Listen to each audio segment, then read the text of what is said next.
We're back, and it's hashtag 7 deadly sins time.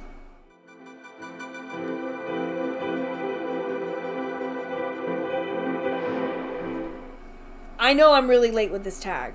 I talked about it in my 7 heavenly virtues. I know I'm late with this, but I really wanted to do this one.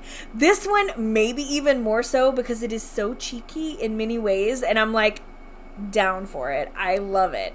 So I have perused my tarot, and I have found the decks for the 7 deadly sins.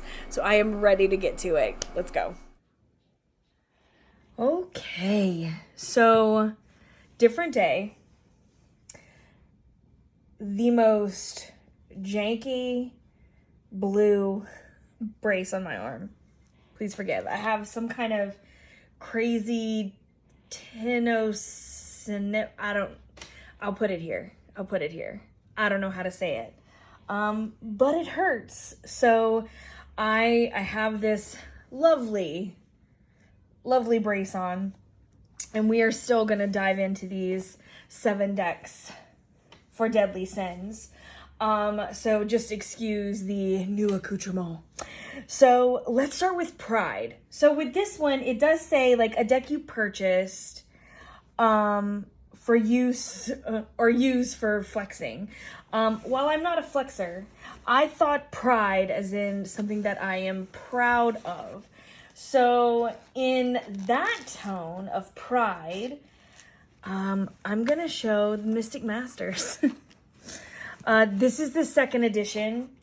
And like, I feel like this one is even more prideful, if you will, because I had the first and I decided to go ahead and redo it for a 2nd version.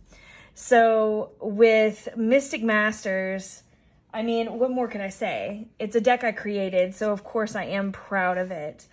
But this 2nd edition is even more so because I feel like not only is it my work, but like it's,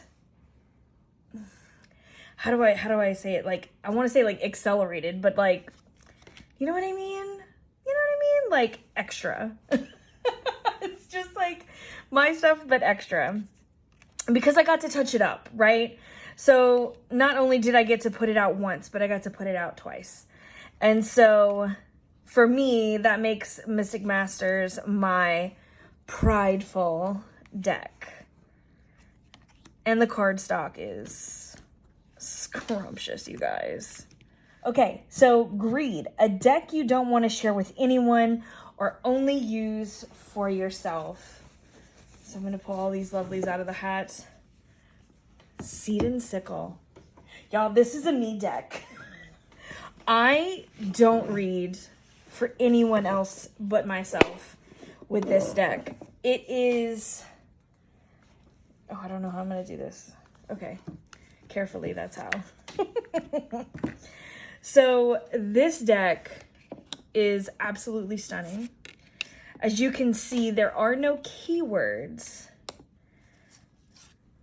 But we do, well, I say no keyword. It tells you what's on the card. So we have buttercups. But there's no like oracle keyword, right? It is just what's on the card.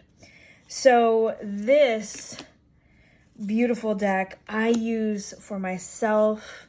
Or, I mean, like, okay, I still consider that like sort of myself if I put it on my Instagram, right?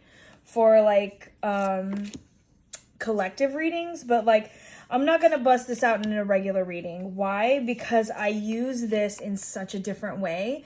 For me, it's about the guidebooks. We have Dawn and Dusk, and there's 2 different meanings to each card depending upon what you're trying to get out of it. So I like to sit and contemplate and sometimes journal with these, or like I said, like I will pull cards for the collective and I'll read about the plants and the meanings there and add to the cards that I pull, right? So this is definitely a me deck. So this would be my Greed. On to Wrath. Do you guys recognize this at all? This is Le Tarot de la Tapestry. This is a French deck. It's huge. And for Wrath, which is a deck that you're angry at, like, I'm kind of mad at this one. Why? Because I don't understand why.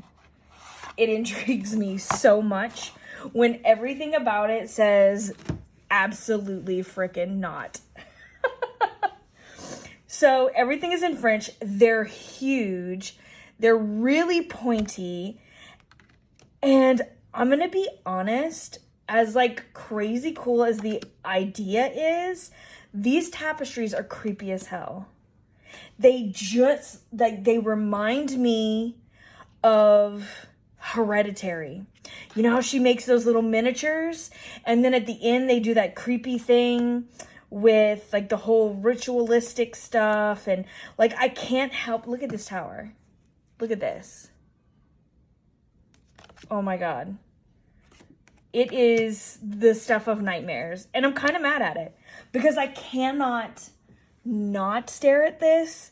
Like, I can't let something like this go. This was given to me by my friend Ian. And it was like the same thing. Like, he's like, this thing is terrifying. And for me, I'm like, I have to have it in my presence.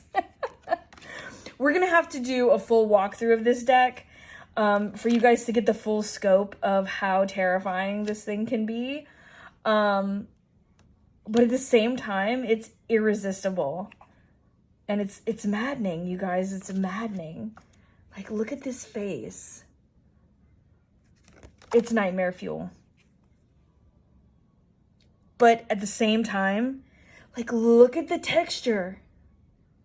Look at the work that went into this. Bizarre. Next is Envy. This is a deck you wanted because other people had it. And that's the Crow Tarot for me. And honestly, when I got it in, I was mad at it too. So it can be my like honorable mention Wrath and my Envy. So looking at this from afar and looking at this on camera is, I don't know, it's beautiful. Up close, I feel like it's not, I don't know, the style is not for me, but it reads so well. There's just something about the energy that these crows bring. And like, crow is one of my animals. Like, it's one of those that is constantly around me. Every time I walk outside, you can usually hear crows squawking. It's just like, I don't know, I'm just really intrigued and really tied to this animal. So it was like perfect for me in theory. And so when I got the deck, I was just like, I got it. Everybody else had it. I was like, I really want it. I keep seeing it everywhere. So, you know, let me just do it. You know, everybody has it. Everybody loves it. And so I grabbed it and it was like, I don't know. And then I just started reading with it. I just felt really drawn to read for other people with it, honestly. And it has given some of the best readings. So it's one that I don't think I'm going to part with, at least not for a good while. So that would be my Envy deck. Up next is Lust. This is a deck that you love for aesthetic reasons. So I just want to show off my Peggy bag here, because if this is not the most aesthetic bag for me, look at this. It is like old water-stained fabric, vintage and beautiful, and it houses my deck of Lust, and that is the Tarot Volatile. Obsessed. I mean, aesthetically, it is all me. I love this deck so hard. It is beautiful. It has those vintage vibes. It has that alchemy. It's got geometry. It's got quirky. It's got creepy. And it's on a muted palette. Like, I honestly couldn't ask for more. I really couldn't. Like, ugh. Obsessed. Second to last, we have Gluttony. So a deck that you really didn't need, but you purchased anyway. And for me, that deck is the Hedge Witch Botanical mass market deck. So did I need it? No. I had the indie version. Did I want it? Yes. So I got it anyway. I loved the original. I don't have it here to show, but it is in my Oracle tarot collection videos. If you're interested, I'll try to remember to put it somewhere. But I'm really in love with this deck. It is the only other deck that I have 2 copies of, aside from like an RWS, which even then I don't have the exact copies doubled. But for this, I have this one, which is the mass market, and the independent, and then Druidcraft I do have 2. And that's the only ones that I have multiple copies of, as far as that's concerned. So I haven't actually read through the whole guidebook, which I am curious, because the original, these are just all witch ways. The original had all the information on the backside, what to use in the plant, how it's used, a little kind of blurb about it, and it had their like oracle keyword. But this has everything on here, like Rowan. It's got the scientific name as well as its oracle meaning, which is protection. So this is definitely my Gluttony deck. Last but not least, we have Sloth. A deck you use when you feel lazy. And here, friends, we have my RWS. This is my Centennial Edition.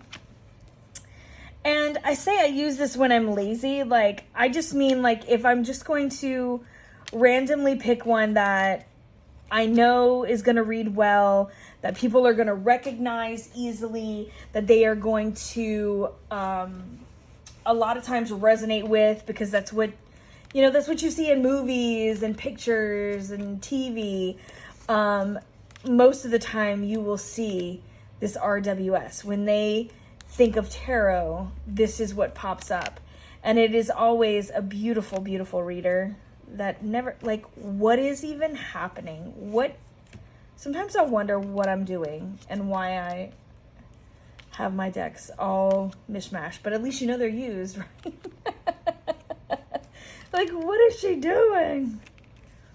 But yeah, if I had to say a deck that I use when I'm feeling lazy, it would definitely be the RWS, because to me, there doesn't take a lot of thought process. Like, I see the 2 of Swords, it is what it is. I see the 8 of Coins, it is what it is.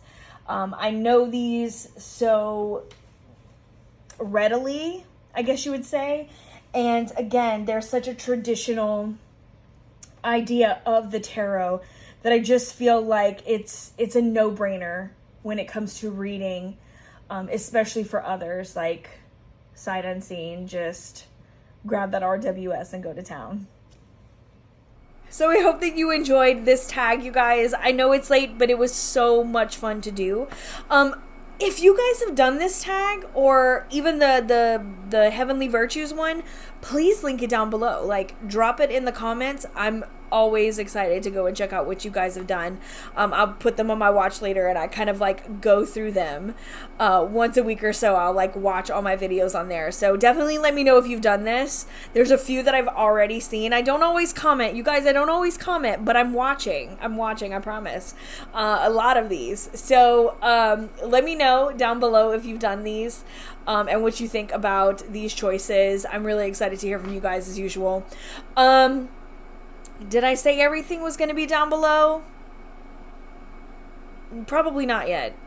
If we did, we're just going to say it again. If you are looking for any of these decks or anything, to find me, my Instagram, Etsy, through Fat Readers, all those kind of links are going to be down below in the description, as well as for the Mystic fam. So check those out. We're having a lot of fun over there. And we'll talk to you guys very soon. I'm sending you all my love. Mwah! Later, Gators.